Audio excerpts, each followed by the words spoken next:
Bizda ikki xil trap bor. Ikkala traplarimiz sifati yaxshi.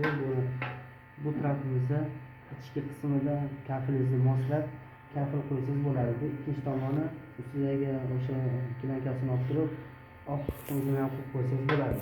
Bu birinchi variant. Ikkinchi variantimiz bu o'sha musor o'tib ketmasligi uchun ushlab qoladi. Setkasi bor o'zining spitsani. Yana bitta varianti buni o'zida suv ketgan paytda suv ketgandan keyin o'zi avtomatik suv chiqib ketgandan keyin yopiladi bu narsa.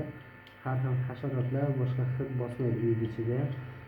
Buni o'zida spitsali mana shunaqa obratniy klapani bor. Qaytib yopiladi. Bu birinchi funksiyasi. Ikkinchi funksiya bizda trapimiz bor. Bu traplarimizdan biri bu ham xuddi shunaqa orasiga kafil qo'ysa bo'ladi yo shuni o'g'irib o'zini qo'ysa bo'ladi. Kafelingizga moslab qo'ysangiz bo'ladi. Keyin buni ichida o'zida manaqa bu ham xuddi shunaqa suv orqaga suv tushgandan keyin bu qaytib o'zi avtomatik yopiladi. Har xil hasharotlar, hidlar bosib ketmaydi bunda ham. Bu sifatli. Bunda ikkita mana shunaqa chiqadi. Shunaqa narsasi. Buni ko'pchilik qo'ymaydi. Shu holatida o'zida qo'yadi. Keyin bu holatda o'zida qo'ygandan keyin har xil hid bosib yotadi. Dushlar ichiga kiramiz yo qandaydir nimalar bosib ketadi. O'sha hasharotlar o'sha hisobiga imkon boricha bu narsani qo'yishlaringizni tavsiya qilamiz. Yana buni nimasi buni o'zida spetsialniy переходный bo'ladi, 40 ta 50 bo'ladi.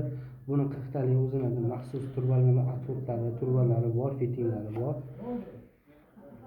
Shu holatda ham bemalol ishlatsa bo'ladi. Buni keyin yana bir afzalliklardan biri qayergadir o'zingizga mo'ljallab burasangiz ham bo'ladi. Birinchi variant, ikkinchi variant to'g'ri chiqqani ham bor.